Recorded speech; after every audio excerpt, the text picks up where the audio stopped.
আন্তর্জাতিক নার্স দিবস উপলক্ষে ঘাটাল মহকুমা হাসপাতালে উপস্থিত হয়ে নার্সদের শুভেচ্ছা ও অভিনন্দন জানালেন ঘাটাল বিধানসভার নবনিযুক্ত বিধায়ক শীতল কপাট।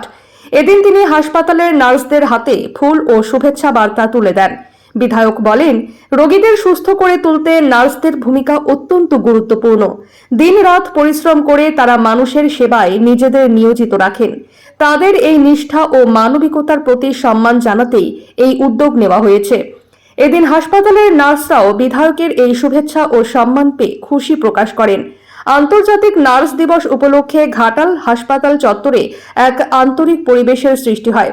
শীতল কপাট জানান, সেবাই সংগঠন, সেবা করাই আমাদের ধর্ম। শুধু সরকারে এসেছি বলেই আজ এই শুভেচ্ছা জানাচ্ছি না। বিগত দিনেও আমরা নার্সদের সম্মান ও শুভেচ্ছা জানিয়েছি। স্বাস্থ্য ব্যবস্থা যেভাবে ভেঙে পড়েছে সেটা আমরা চাই না।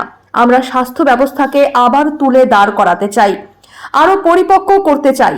সাধারণ মানুষ যাতে সঠিক পরিষেবা পান, রোগীরা যাতে উপযুক্ত চিকিৎসা ও পরিষেবা পান এবং পেশেন্ট পার্টিদেরও সুরক্ষিত রাখা যায়, সেই লক্ষ্য নিয়েই কাজ করতে চাই। পাশাপাশি স্বাস্থ্য ও শিক্ষা ব্যবস্থাকে পরিপূর্ণভাবে গড়ে তোলার চেষ্টা করব। এদিন আন্তর্জাতিক নার্স দিবস উপলক্ষে হাসপাতাল চত্বরে এক আন্তরিক পরিবেশের সৃষ্টি হয়। নার্সরাও বিধায়কের শুভেচ্ছা ও সম্মান পেয়ে খুশি প্রকাশ করেন। শুভেচ্ছা জানিয়েছিলাম। আজকে আমরা সরকারে এসেছি বলে নতুন করে কোনো কিছু নয়, কারণ আমরা মনে করি সেবাই সংগঠন, সেবা করা আমাদের ধর্ম। তো সেই জায়গায় আমরা যখন যেভাবে যাকে পাই সেভাবেই তাকে সম্মাননা দেওয়ার চেষ্টা করি। তবে একটা কথা বলবো, বিগত দিনে স্বাস্থ্য শিবির যেভাবে ভেঙে পড়েছে এটা আমরা চাই না। এটাকে আমরা তুলে দাঁড় করাতে চাই, সঠিকভাবে পরিপক্ক করতে চাই, মানুষকে পরিষেবা দিতে চাই।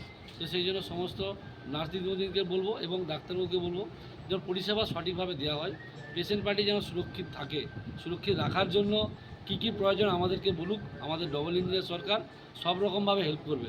মোদিজি সবার বিকাশ করবে যেমন বলেছেন, তেমনই স্বাস্থ্য ব্যবস্থাকে সঠিক পরিষেবা দেওয়ার জন্য সব রকম ব্যবস্থা করেছেন। আমাদের নব নির্বাচিত মুখ্যমন্ত্রী সম্মানীয় শুভেন্দু অধিকারী মহাশয়, তিনিও একই বার্তা দিয়েছেন। তো আস্তে আস্তে আমরা সেই জায়গাটা পূরণ করব, সবার জন্য কাজ করব। সে স্বাস্থ্য হোক, শিক্ষা হোক বা অন্য কোনো জিনিস হোক, সব জায়গাটায় আমরা পরিপূরক করে তোলার চেষ্টা করব।